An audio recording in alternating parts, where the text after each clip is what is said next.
So hi all, welcome back to the channel jobs by Ankit. अपनी wings one की series को आज continue करेंगे और देखेंगे जो भी हमारे टेक्निकल ट्रैक से रिलेटेड अपने विंग्स वन में क्वेश्चन पूछे जाते हैं। जो हमारा ट्रैक है विंडोज एडमिनिस्ट्रेटर, जो हमारा और प्रोग्रामिंग में हमारा जो ट्रैक आता है विंडोज एडमिनिस्ट्रेटर, उसमें किस टाइप के क्वेश्चन पूछे जाते हैं। अभी जो भी एग्जाम कंडक्ट हुआ है उसका एनालिसिस करने के बाद हमने कुछ ऐसे सैम्पल क्वेश्चन बनाए हैं जो आपको ऐसे क्वेश्चन देखने मिल सकते हैं विंडोज एडमिनिस्ट्रेटर क्वेश्चन पेपर में। ठीक है, तो हम चलते हैं अपनी स्क्रीन पर। हाँ, लेकिन उससे पहले हमारे चैनल को सब्सक्राइब कर दो, लाइक कर दो और अपने दोस्तों में शेयर कर दो जो इस बार डिजिटल क्वालिफाई करना चाहते हैं। ठीक है, तो अपनी स्क्रीन पर हम पहला क्वेश्चन क्या देखते हैं। In the context of your role as a Windows system administrator at the technology company, you have received the reports from the several employees about intermittent internet connectivity issue. ठीक है, तो question क्या हो रहा है। आप कोई एक टेक्नोलॉजी कंपनी में काम करते हो, उसमें आप सिस्टम एडमिनिस्ट्रेटर हो। तो क्या हुआ, कुछ एम्प्लॉय ने आपको रिपोर्ट किया इंटरनेट कनेक्टिविटी के रिगार्डिंग कि बहुत मतलब इंटरनेट कनेक्शन क्या कर रहा है, फ्लक्चुएट कर रहा है। ठीक, you suspect that the DNS server might be causing the problem. जब आपने ट्रबल शूटिंग की तो आपने क्या सस्पेक्ट किया, डीएनएस सर्वर में कुछ प्रॉब्लम लग रही है। ठीक है, to address this you need to verify the IP address of the Google DNS server. ठीक, तो आपको क्या करना है, आपको गूगल डीएनएस सर्वर की आईपी आपको फाइंड आउट करनी है।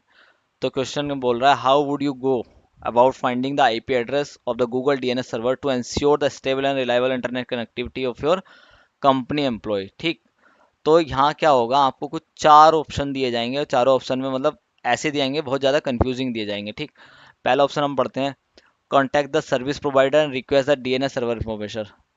अब ऐसा तो नहीं है कि आप गूगल की अगर google.com की आईपी देखना चाह रहे हो कि पहले तो सर्विस प्रोवाइडर के पास पहुंच जाओगे जो भी आपको ऐसा तो नहीं है। ठीक है, तो आप थर्ड पार्टी वेंडर के पास कभी भी नहीं पहुंच सकते। ठीक, अब ऑप्शन बी कहता है, open the command prompt on the Windows work station, use the ns lookup command to carry the Google DNS server IP address. ठीक, ठीक है, अगर आपको आईपी किसी भी डीएनएस की देखनी है, किसी भी एड्रेस की अगर आईपी देखनी है तो आपको एनएस लुकअप का ही यूज़ करना पड़ेगा। ठीक है, तो आप हमारा जो ऑप्शन बी है यहाँ करेक्ट हो जाएगा। एक बार मैं आपको ये प्रैक्टिकल करके दिखाता हूँ। अपने स्क्रीन पे खोलता हूँ सी एम डी प्रॉम्प्ट को खोलता हूँ और यहाँ लिखता हूँ एन एस लुकअप NSTCS.com। ठीक, ये क्या है, हमारे आईपी है, हमारे टीसीएस। ये जो आईपी निकल कर आ रही है, एड्रेस निकल कर आ रहा है हमारे, ये क्या है, TCS.com डोमेन नेम सरकार सर्वर का आईपी एड्रेस है। ठीक है, तो ऑप्शन बी हमारा करेक्ट हो जाएगा। ऑप्शन सी क्या कहता है, check the company network documentation. अब आप कंपनी के नेटवर्क डॉक्यूमेंटेशन को तो पढ़ोगे ही नहीं। डॉक्यूमेंटेशन आपको पता ही कितना कितने लाइंस का होता है, कितने ही उसमें पेज होते हैं, ये तो ठीक है, तो ये तो आप पढ़ोगे नहीं। ठीक, ऑप्शन डी क्या कहता है, यूज ए थर्ड पार्टी वेबसाइट। आप अगर कंपनी के इनसाइड काम कर रहे हो तो आप थर्ड पार्टी की वेबसाइट को बिल्कुल भी यूज़ नहीं कर सकते एनएस किसी भी आईपी को फाइंड करने के लिए। ठीक, तो ऑप्शन बी हमारा क्या हो जाएगा, करेक्ट हो जाएगा। क्वेश्चन नंबर 2 देखते हैं। As an IT support specialist at marketing agency, you have inform that one of the team critical system is experience connectivity issue. ठीक है, किसी एक सिस्टम में कनेक्टिविटी इशू आ रहा है और you have the host name of the system. आपके पास क्या है, सिस्टम का होस्ट नेम है, but need to quickly find out his IP address to troubleshoot the problem. तुम्हारे पास क्या होस्ट नेम है और उसकी आईपी नहीं है, तो तुम्हें क्या करना है, उसकी सिस्टम की आईपी को फाइंड आउट करना है। ठीक, in this situation how would you utilize the ping command. यहाँ पे देखो थोड़ा सा हिंट दे दिया है कि पिंग कमांड का यूज करके आपको उसका आईपी एड्रेस निकालना है सीएमडी में। ठीक, तो हम ऑप्शन पे चलेंगे, ऑप्शन देखेंगे, check the agency physical network to find out the. Question में भी पहले ऑलरेडी दे गया पिंग कमांड का यूज करना, तो ऑप्शन ए तो इनकरेक्ट हो जाएगा। ठीक है, ये एलिमिनेट हो गया। अब ऑप्शन बी पर आते हैं, कॉन्टैक्ट द सिस्टम मैन्युफैक्चरर। ये भी इनकरेक्ट हो जाएगा, ऑलरेडी थोड़ा सा हिंट दे रखा है, पिंग कमांड का यूज करना है। ठीक, ऑप्शन सी कहता है, ओपन द सीएमडी, ठीक, on your computer and use the ping command along with the host name to resolve the IP address of the system. ठीक, अगर आपको आईपी एड्रेस चाहिए, आपको पिंग, देन टैब स्पेस और आपका आईपी, आपका host name, then आप enter hit करोगे तो आपको जो भी वो सिस्टम जिस भी नेटवर्क से कनेक्ट होगा उसकी आपको आईपी मिल जाएगी, ठीक। क्वेश्चन थर्ड क्या बोलता है, you install a new multiple process database application name application own your Windows server 2000। आपने अपने किसी विंडोज सर्वर पे बहुत सारे मल्टी प्रोसेस डेटाबेस एप्लीकेशन को इंस्टॉल किया और उसका नाम आपने एप्लीकेशन रखा है, ठीक। 2 days later user being to report that new application has suddenly stopped responding to the queries। अब जो एप्लीकेशन है वो सडनली रेस्पॉन्ड करना बंद कर दिया उन्होंने, जो भी आप क्वेरी फायर कर रहे हो, ठीक है। You verify that server is operational and decide that you need to restart the application. आपने सर्वर को फिजिकली चेक किया, सर्वर तो हमारा ऑपरेशनल था, फिर आपने क्या डिसाइड किया, एप्लीकेशन को रीस्टार्ट करते हैं, ठीक है। What should you do before you restart the application. Application restart करने से पहले आप क्या करोगे, अगर हम किसी चीज़ को रीस्टार्ट कर रहे हैं तो उससे पहले उसके सारे प्रोसेस को हम एंड कर देंगे, उसके सारे प्रोसेस ट्री को एंड कर देंगे, ठीक है।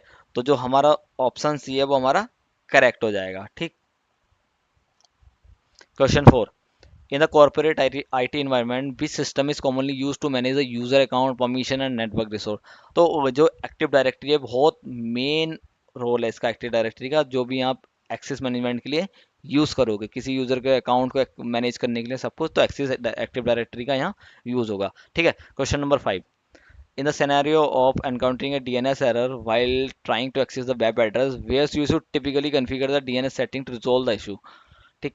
अगर डीएनएस की एरर सिस्टम के अंदर आ रही है, डीएनएस की एरर सिस्टम के अंदर आ रही है, मतलब अगर आप एक इंटरनेट पर हो, अगर सिस्टम की एरर आ रही है तो आप क्या करोगे, डीएनएस की एरर के टाइम में आपको क्लाइंट की ही मशीन में उस डीएनएस की एंट्री करानी पड़ेगी, ठीक।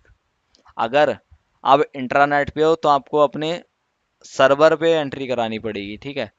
तो ऑप्शन सी हमारा क्या हो जाएगा, कॉन्फ़िगर द क्लाइंट डिवाइस, तो हमारा ऑप्शन सी हो जाएगा, करेक्ट हो जाएगा, ठीक। क्वेश्चन नंबर 6 पर आते हैं, business network what is the primary purpose implementing the proxy, ठीक है। प्रॉक्सी को इम्प्लीमेंट करने का प्राइमरी पर्पस ये है कि एक तो पहला तो हो गया हमारा सिक्योरिटी। सिक्योरिटी कैसे, आप क्या करोगे, इंटरनेट ट्रैफिक को फिल्टर करोगे, मॉनिटर करोगे, तो इसलिए हमें प्रॉक्सी लानी पड़ी, ठीक।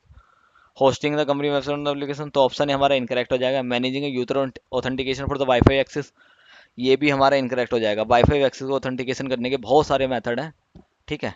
तो ये हमारा इनकरेक्ट, और enhancing the network security bye filtering the end monitoring the internet traffic, तो ऑप्शन सी हमारा करेक्ट हो जाएगा, ठीक है। Connecting remote office through the virtual private network, ऐसा कुछ नहीं है। रिमोट ऑफिस कनेक्ट करने के लिए वीपीएन के थ्रू प्रॉक्सी का ही नीड होगा, बिना प्रॉक्सी के भी आप वीपीएन कनेक्ट कर सकते हो, ठीक। तो ऑप्शन सी हमारा क्या हो जाएगा, करेक्ट हो जाएगा, ठीक है। तो ये आज के 6 क्वेश्चन, एक ये क्या था ना, ये हमारे सैम्पल क्वेश्चन थे। इसी तरह और भी क्वेश्चन आएंगे। तो अभी विंडोज़ 10 जो भी हमारा विंडोज़ एडमिनिस्ट्रेटर का एग्ज़ाम है वो भी कंडक्ट नहीं हुआ है, तो आप अच्छे से प्रिपरेशन करो, इस टाइप के क्वेश्चन आपको मिल सकते हैं, ठीक है। सिनेरियो बेस्ड क्वेश्चन है, बिजनेस बेस्ड क्वेश्चन है, ठीक है। तो इस तरह की वीडियो के लिए लाइक करो, शेयर करो, सब्सक्राइब करो। Thank you.